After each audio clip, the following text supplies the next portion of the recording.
Hi, Kiko.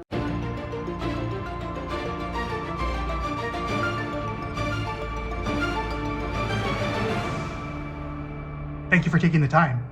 Thank you. My pleasure. Hi, Fiona. How are you doing? Good, Thank you so good. much for taking the time. It's an honor. Pleasure, pleasure. So, what initially drew you to the role of Rose in Hot Milk? Was it the complexity of the character, the script, or maybe something else? Well, I knew, I mean, when Rebecca first mentioned it, I'm a big fan of Rebecca's and have always been because I know her a long time. But I knew she would pick something interesting to make a film about. And, when you read the novel, and I know Deborah Levi too, so they're, Hmm. both very good writers, both Deborah and Rebecca. And the novel has got the great virtue of giving you the landscape, both emotionally and physically, of that story. Excuse me. But Rebecca took the novel and really twiddled it around. I think I'm going to have to get a drink. Will you just wait a Oh second? yeah, no I'm problem. just give me 2 seconds. Okay.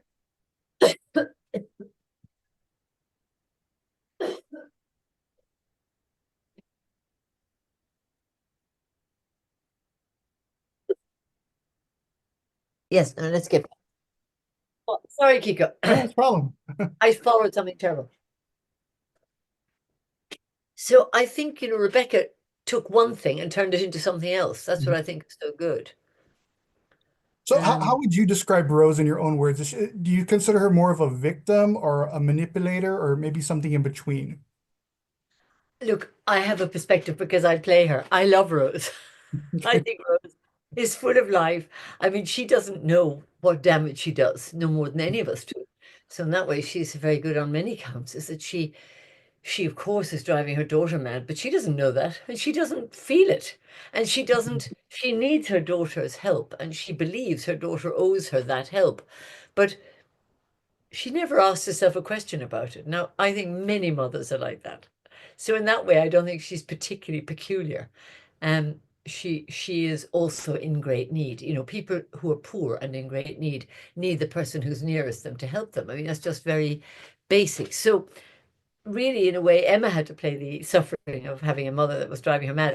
I never felt that. I mean, I was driving her mad, but I could, of course, tell in terms of screenwriting what it is. Right. But I didn't have to play that. I played somebody who was being brave, trying something out for the first time, a bit frightened about being abroad, and daring to hope there would be a cure for something, and then being so frustrated when she thinks there isn't. Hmm. Interesting. So, there's a lot of ambiguity, particularly around Rose's illness. How did you approach playing that character whose, physical condition may or may not be psychosomatic? Maybe you don't feel that way though. I think it is what's kind of called psychosomatic. It's really kind of neurological, is that there are people with the syndrome. It does exist, and we Mm. met many of them in order Oh to wow. yeah. And some people it just strikes them and they can't get out of it. Some people get out of it after 2 years. Some people it goes away. Some people have children, they can't look after their children. Somebody else has to. It's a real thing, and they suddenly can't move. And some people it comes with pain. It comes with sudden. It can be different parts of the body. It often comes with this twitch that I worked hard with. So I went to a choreographer and we met these people. So I feel great respect for Rosa's ailment. Hmm. I mean, you're right, there's a kind of a story in there that somehow Rose isn't letting it go, but she doesn't believe it's in a mental ailment. She thinks it's physiological to the extent that she's willing to get her foot cut off. I mean, she wants to, in the end, she can't stand living with it. She just wants to know that there's no way out. She's trying to find a Right. way. There is no way out. She'd prefer to have her legs off and live it. Right. Right. So So on that note, how did you explore the connection between the trauma that she was feeling and the body that you were inhabiting, like in your performance? And also, was it limiting for you to be sitting in a wheelchair for most of your performance? Well, all imitation produces art, actually. It's very, very good to have an imitation. You know, Hmm. if everybody's free and easy about everything all the time, there is no constraint. The constraint makes the drama. And I found it very hard to be in the wheelchair all day. And poor Emma had to wheel me around and she found it very hard all day. But that's the story of those two. We only had to be like that for a month. The poor people in the story have to be like that for years. So you're getting a glimpse of what it was to be them. And I think we both enjoyed the constraint. It made us both hot or difficult. She was very hot and it was very bumpy in that wheelchair. So you felt very out of place. But it is what, and for kind of desperate. Sometimes I was left on my own. I'd be suddenly just parked somewhere and it felt Right. really dreadful. Yeah, as I But was watching this, I was wondering if you ever personally went back and tried to relive the experience that you had in My Left Foot with watching Daniel Day-Lewis play his performance. Did you do any of that and I think didn't about it? watch it, but I remember it very well that I used to take Daniel on walks, yeah, with that wheelchair. So Mhm. yes, here I was doing, yeah, some of what Daniel had to do is that I think one big thing is to be in the wheelchair all the time. So the crew and the whole world of it is being experienced by everyone, including myself, but also them. And I'm assuming based on what I've heard about it, the way he performs, did he stay in character that whole time? And would that be something that you'd be able to do yourself? Yeah, I mean, there's horses for courses. For some things you don't do that, but if it's an ailment like that, it's very hard to be jumping up every now and then, having a coffee and going back into it. You can't do that. You have to just be in it. It's a working day. It's a long day, but it's what you do, and it's much easier in a funny way to embrace the problem than to ignore the problem. You touched a little bit on the preparation that you had for this role. Can you talk a little bit more about that? You said you met with some people. You tried to get a sense of what they were going through in everyday life. And Rebecca and I did, yeah. They were very kind, and we just met them. We met them on Zoom, or met them in real life, and it's very very. I mean, it's a very multifarious. It comes with many different forms of it, and as I say, it lasts at different lengths. And then I went to a choreographer to try and get this thing of a foot not working at all, legs not Mm, working, and what that does, and it's very hard, and then what it does to your body and the other pains it gives you. But this ailment also comes with pain in the bone. It just comes with pain. So you're feeling pain and you can't walk and you've got a twitch, and so you become a very frustrated person. mm. When people walk out of this movie, is there a message about grief or trauma that you would like them to take away from it specifically? Or No, I just want people to recognize some of themselves in it. That's what you want.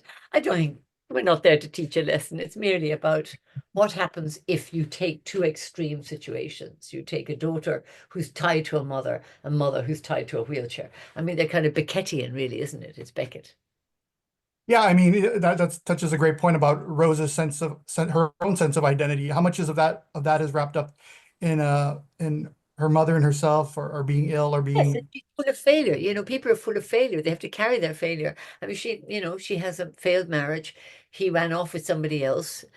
She hasn't got enough money. They live quite modestly, and she has no hope of anybody else loving her ever. And she has the love of her daughter and the love of her daughter. But um, it's quite a small life, and I found that very interesting because you're shrinking the world down to a wheelchair, a daughter, a little flat in Hackney. You sell everything in order to go to try and get a cure. You don't believe the cure isn't working. I mean, these are very small but huge things in the human spirit of uh, of frustration and tragedy in a way. But there's nobody to help. You just have to try and help yourself. And she does. They try that. She tries and then fails again. yeah. How did you and Emma build on that intimacy on set, and at times the confrontational dynamic that you have with one another, was that easy, and was it easy to kind of keep it going for the entire production? It's not easy. I mean, we did that huge row scene first. We played that first, so we both knew where we were going to get to. Hmm. Yeah, but a lot of it, when you say intimacy, a lot of it is Sophia's blatant endless, desire to not be intimate. So she's always running away or not there or smoking or, going out or, not answering the call, possibly more than ever. I suspect that's what's really going on that summer, isn't it? That the mother's not having her own way all the time. This film doesn't provide a lot of easy answers, or even a resolution at the end, right? We don't know what really happens. Do you find that kind of storytelling more rewarding as an actor when everything just cuts to black? I think the end of this film is tremendous. I didn't know it was going to end quite like that. And I thought it was a very good ending because it implicates the audience, doesn't it? You then have to reassess what you feel about everything all the way along. Yeah, cut to black endings are my favorite in Yeah. cinema.